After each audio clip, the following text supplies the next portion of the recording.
Hey, what's up, one David? All right, so food as pleasure, pitfalls, and solutions. So, this day and age, food has become more to us than just nourishment for our bodies, and food becomes a passion for some. And food is almost force fed to us by advertisements, billboards, radio, and the internet. The food industry spends enormous amounts of money to get us to buy and eat more food. People use food in many different ways. Some people use and abuse food for comfort, passion, stress relief, rewards, gifts, social activity, just name a few. And there's nothing wrong with being passionate about food, but the key here is balance.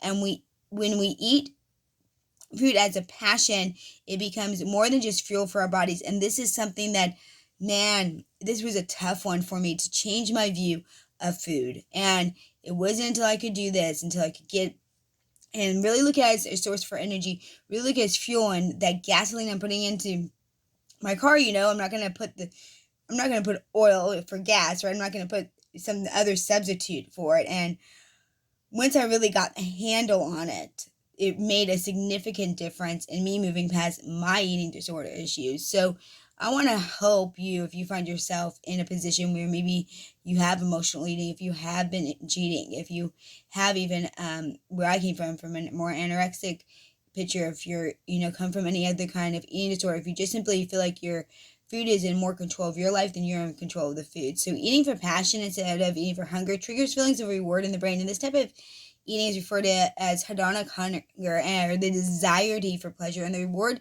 signals promote individuals to overeat even when they feel full and their body is taken in the required daily amount of nutrients they need. This type of activity can result in conditions such as obesity and eating disorders. Some people view food as a friend, a treat, a reward, rather than the need fuel for the body to function. Food can take on a glorified position in your life, and the importance of food is blown out of proportion compared to what it's actually meant for.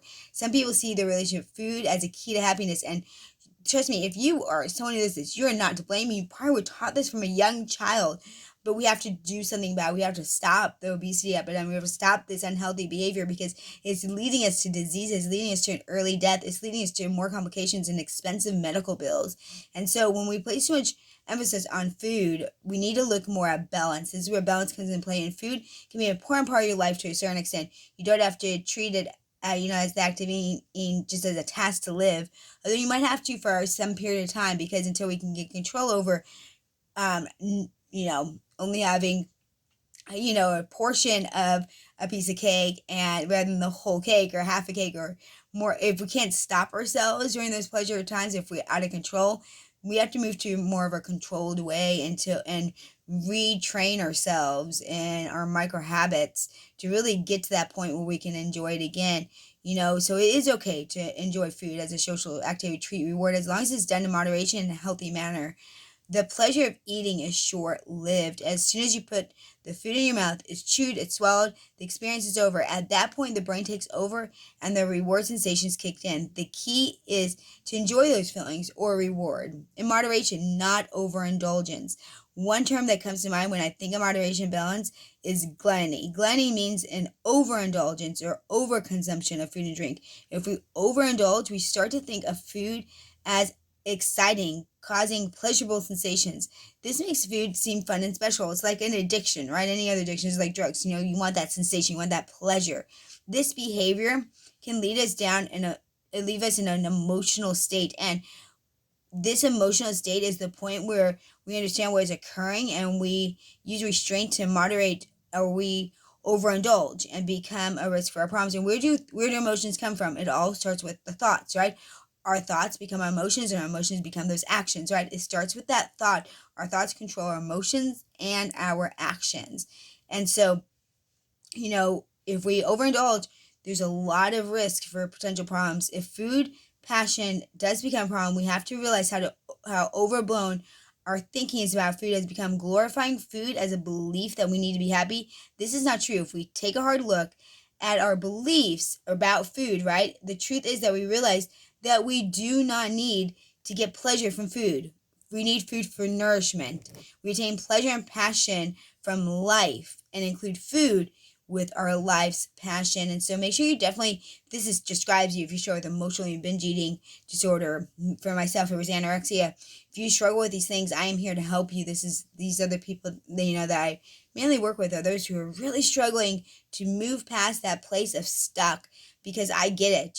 We focus so much as trainers on the physical and even as a nutritionist on the food. But what happens? What was the missing component to all this? Well, I discovered it when I had to go through my own journey, my own self-healing in a new way, a different way that wasn't out there.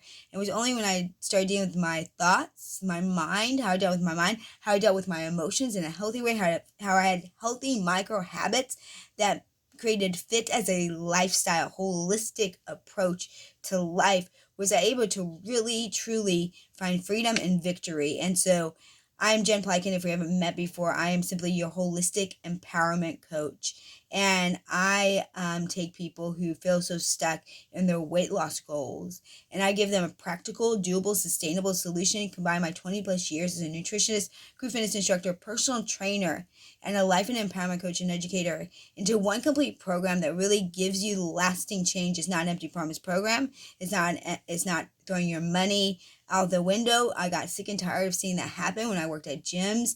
This is a way for you to truly learn how to thrive in life, and for you to find authentically you, to love yourself enough to do this for you, because so many times we self-sacrifice at the expense of ourselves, right, to be there for others. And I get that.